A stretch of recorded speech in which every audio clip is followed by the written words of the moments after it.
It's not a race car, but it's kind of like a race car on the starting. Turn the fuel pump on.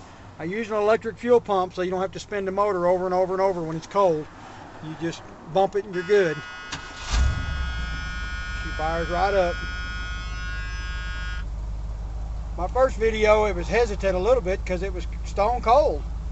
This one you can see the temperature gauge. She's warm. I just drove it down the road and back. Got another video on that one. I'm going to put the camera outside so you can listen to it.